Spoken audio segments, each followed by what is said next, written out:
and hopefully Russia will agree to it. I'll talk to Vladimir Putin. Yeah, I want to get. Look, that's the other. It takes two to tango, as they say, right?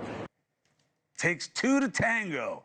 Now, I know President Trump is not a particular fan of history, but we do all have to recognize Putin has a very clear track record, right?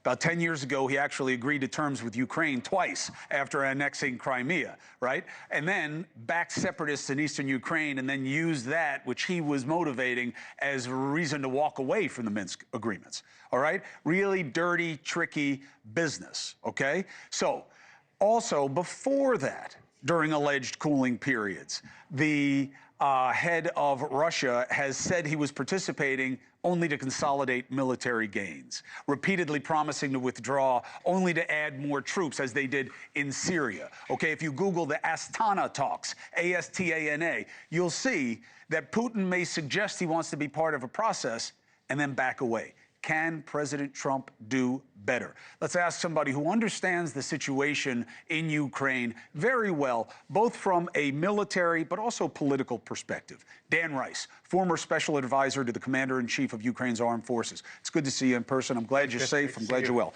So, first, easy. Do you think it happens?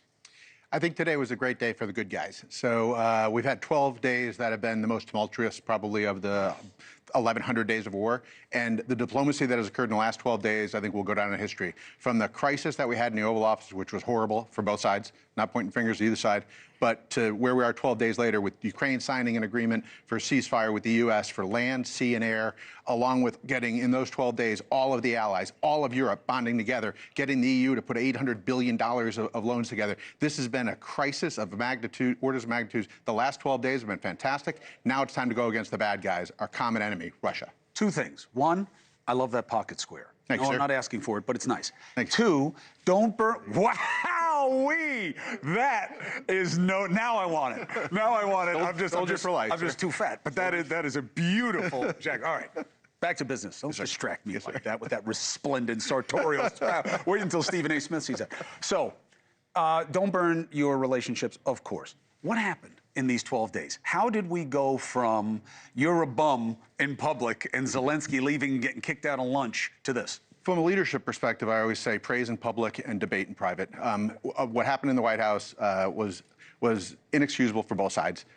It shouldn't have happened. However it happened, let's get past it. What it did was raise a lot of things up front, and it caused the Europeans to do things that they could have done 3 years ago that they didn't. They came together and they bonded. The Germans came, the French came, the UK came. We already have the Baltics and Scandinavian countries already solidly behind this because they're most at threat. But all of a sudden you have countries coming up and they're putting in serious money, serious commitment, even committing troops, Turkey committing troops, UK committing potential troops. So what Trump did, I think, was the art of leadership, Eisenhower said, is getting someone else to do what you want, but they make them believe they came up with it. So all of a sudden, Europeans are doing stuff they didn't do 3 years ago, and they're doing so united.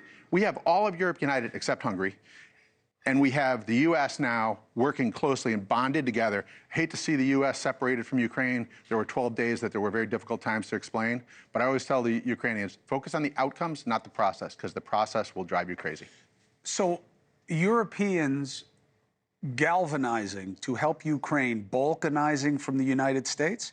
Do you believe this is about them moving together but away from the United States? I think their intent was self-interest, basically. When they saw Trump basically potentially removing from NATO even, they feared that, and they all came together. They coalesced, which we want. We want that. We love our allies. I love going to speak at the War College or Special Operations Command, speaking before the Estonians, Latvians, Lithuanians, the Australians, the New Zealanders, but also the French and the Germans, getting everybody together. We can't do this without our allies. Ukraine can't do it without our allies. We need to come together, and in 12 days, we've gone from being bifurcated to all together. Now it's time to go to the Russians. Do you think that this is set up for Putin to make it happen or to pee in everybody's tea?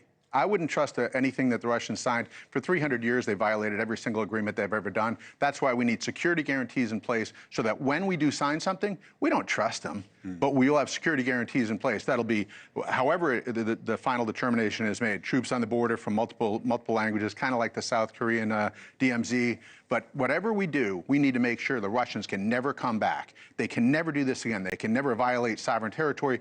I would love to see the believe. Europeans come together and say 91 borders. And I think the reason this was done in Saudi Arabia is Trump wants to go after the oil. Bring Saudi Arabia into the mix, give them pump up. We just signed a deal with India to sell U.S. exports. They're the ones importing Russian oil.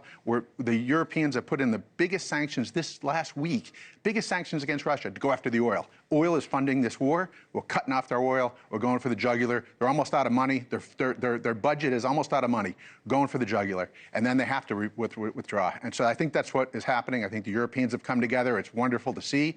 And everybody supports Ukraine. Hey, thanks for watching. Go to joinnn.com to find NewsNation on your screen. And don't forget, click the red subscribe button below to get more of NewsNation's fact-driven, unbiased coverage.